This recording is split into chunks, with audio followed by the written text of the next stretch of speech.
So hello everyone. I hope कि आपको मेरा पिछला पार्ट जिसमें मैंने स्कूल लाइफ के बारे में बात की थी वो अच्छा लगा होगा।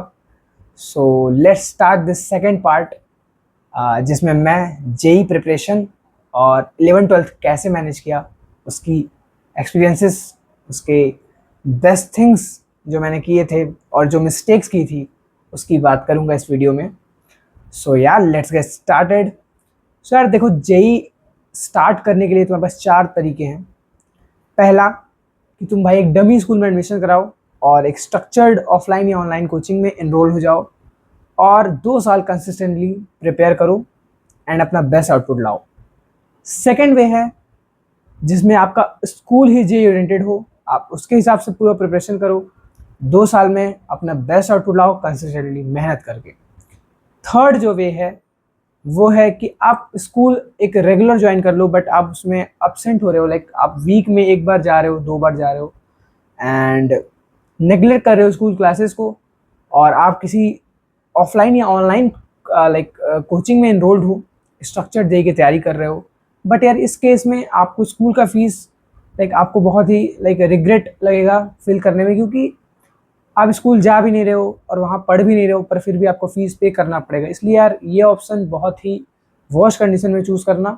अदरवाइज मेरे हिसाब से तो आपका डमी स्कूल वाला जो आपका तरीका है लाइक तैयारी करने का, क्योंकि कोटा में जो बच्चे जाते हैं उनका भी डमी स्कूल होता है ना, वो स्कूल की क्लासेस नहीं अटेंड करने पड़ते, लैब एग्ज़ाम्स करो एंड आप अपने लाइक टेस्ट वगैरह जो भी होते हैं वो करो, प्री बोर्ड वगैरह दो एंड डेट्स ऑल, और एग्ज़ाम आपका उसी स्कूल की तरफ से हो जाएगा सब कुछ, आपको क्लासेस अटेंड करने की ज़रूरत नहीं है उसमें। सो ये जो तरीका है ये काफ़ी अच्छा तरीका है, लाइक काफ़ी बेस्ट वे है जेई प्रिपरेशन करने का, 2 साल के अंदर अपना बेस्ट आउटपुट लाने का।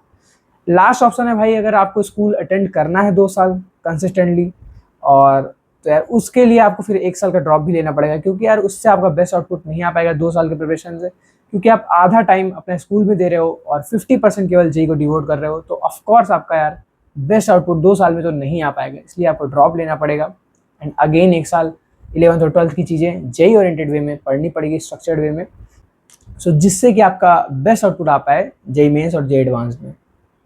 एंड या तो अब ना बात कर लेते हैं यार जेई में 7 इंपॉर्टेंट चीज़ों की जो आपको कंफर्म करनी ही करनी है जिससे आपका बेस्ट आउटपुट आ पाए। तो पहला जो चीज़ जो मैंने की थी, जो मुझे लगता है वो है क्लासेस और लेक्चर्स को काफ़ी अच्छे से अटेंड करना एंड अपने कॉन्सेप्ट उसी समय, अपने डाउट्स वगैरह सब कुछ क्लियर कर लेना और फंडामेंटली चीज़ों को बिल्ड करना अपने अंदर। एंड या तो अच्छे तरीके से आपको फंडामेंटल्स बिल्ड होने चाहिए और कॉन्सेप्ट सारे क्लियर होने चाहिए, ठीक है। तो लेक्चर्स अटेंड करना, क्लासेस करना is the first thing that you have to do in JEE preparation. Second जो इंपॉर्टेंट चीज़ है यार, उस लेक्चर से आपको लॉन्ग नोट्स बनाने हैं। एंड लॉन्ग नोट्स क्यों बनाने हैं, क्योंकि यार आप कभी चैप्टर स्किप लाइक भूल जाते हो, आपको उतना याद नहीं आता है, तो उस केस में भाई आपको अगेन वीडियो देखना ना पड़े, इसलिए आपको लॉन्ग नोट्स बनाना होता है और आपका टाइम बचेगा, आप लॉन्ग नोट्स पढ़ के चैप्टर को अगेन गो थ्रू कर सकते हो।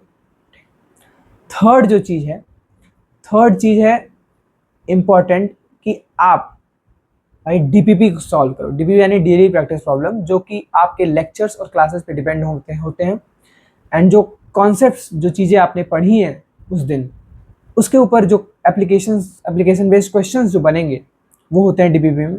उसको सॉल्व करने से आपको पता चलता है यार इस टॉपिक से, इस कंसेप्ट से क्या कैसे क्वेश्चंस फ्रेम किए जा सकते हैं।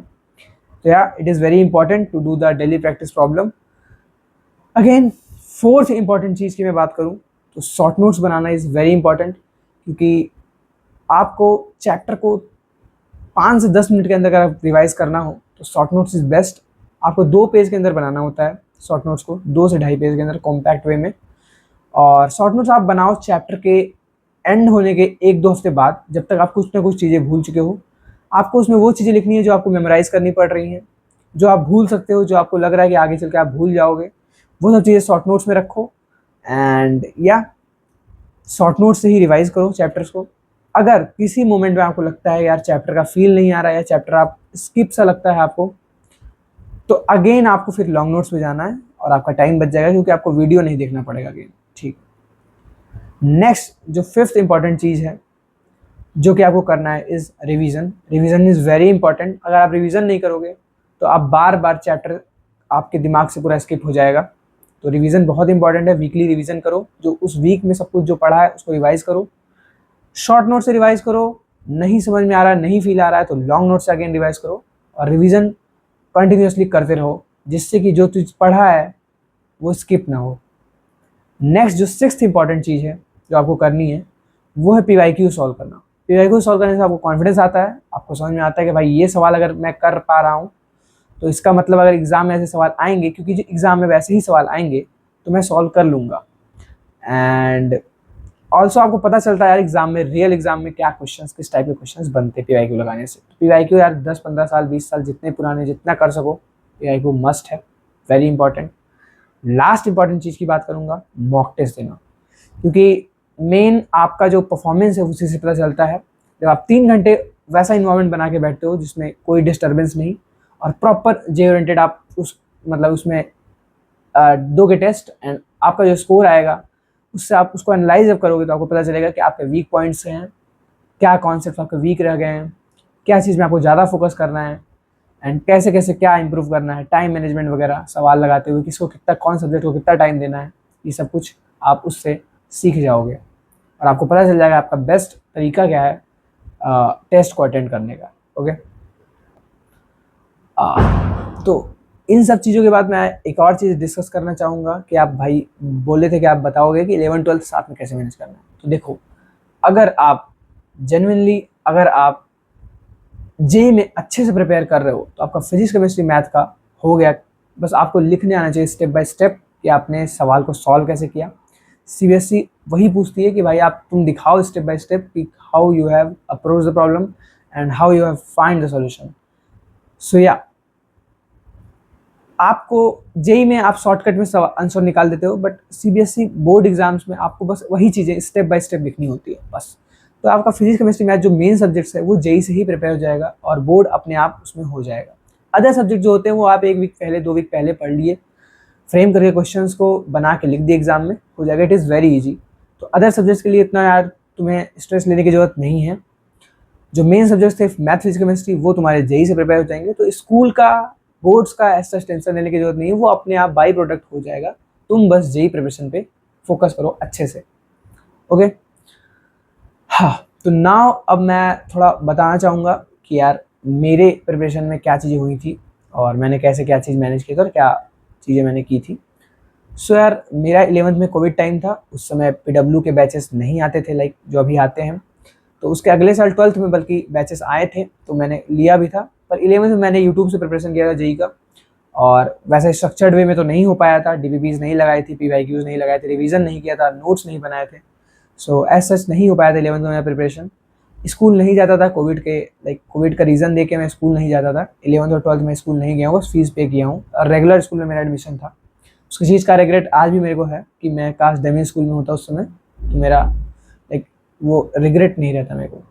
ठीक है, एंड तो यार 12th में मैंने प्रॉपर बैच लेके स्ट्रक्चर्ड वे में सब कुछ तैयारी किया, एंड 12th में मेरा फर्स्ट अटेम्प्ट में 96.4 परसेंटाइल आया, काफ़ी सही था।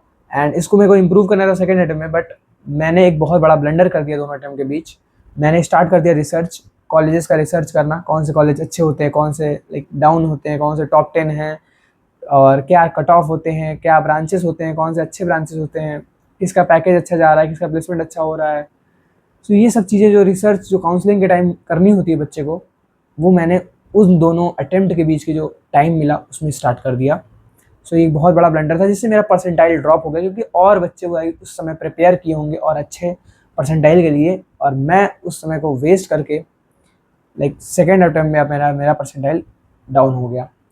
एंड उसके बाद मैंने एडवांस के लिए पूरा फुल एफर्ट लगाया, उसमें 20,000 रैंक आया था, तो उससे कुछ होना नहीं था। तो अगेन मेरे को फिर ड्रॉप लेना पड़ा, एंड ड्रॉप लेने के बाद मैंने वो सब सारी चीज़ें की, वो सातों इंपॉर्टेंट चीज़ें मैंने बताई, वो सब कुछ किया। एंड फाइनली मेरा फर्स्ट अटेम्प्ट में 97.5 एंड देन सेकेंड अटेम्प्ट में 98.6 परसेंटाइल आया और एडवांस में 16,000 रैंक आया, जो कि मेरे हिसाब से मेरा बेस्ट आउटपुट था और मुझे किसी बात का फिर रिग्रेट नहीं है अब, और मैंने अपना बेस्ट दिया था और मेरा बेस्ट आउटपुट आया था। सो या दैट इज़ ऑल। एंड इसके अलावा मैं भाई एक और बात करना चाहूँगा कि आप कंसिस्टेंट आपको रहना है 2 साल तक जेई के लिए। एंड रियल लाइफ में यार ये पॉसिबल नहीं हो पाता है, कहीं ना कहीं आपका लाइक हेल्थ ख़राब होगा, आप कहीं घूमने जाना पड़ गया या आपके घर में शादी वगैरह पड़ गया तो आपके प्रिपरेशन में ब्रेक आ जाएगा। और इट इज़ वेरी ऑब्वियस भाई ब्रेक्स आते हैं, तो उनके लिए भाई आपको अगेन फिर तैयार रहना है, आगे एक्स्ट्रा एफर्ट पुट करना पड़ेगा आपको उन चीज़ों को कवर करने के लिए, क्योंकि आप जब ब्रेक से वापस आओगे तो आपको यार 1-2 आवर एक्स्ट्रा देना पड़ेगा, ताकि आप जो पिछला स्किप कर दिए हो या जो आप पीछे हो गए हो उसको वापस ट्रैक पे लाने के लिए, आप बराबर सबके साथ चलने के लिए अगेन आपको भाई थोड़ा सा एफर्ट लगाना पड़ेगा और उस चीज़ को मैनेज करना पड़ेगा। तो या that is all my experiences and mistakes from the JEE preparation. और मैंने ये भी डिस्कस कर लिया कि यार मैंने 11th-12th को कैसे मैनेज किया था साथ में।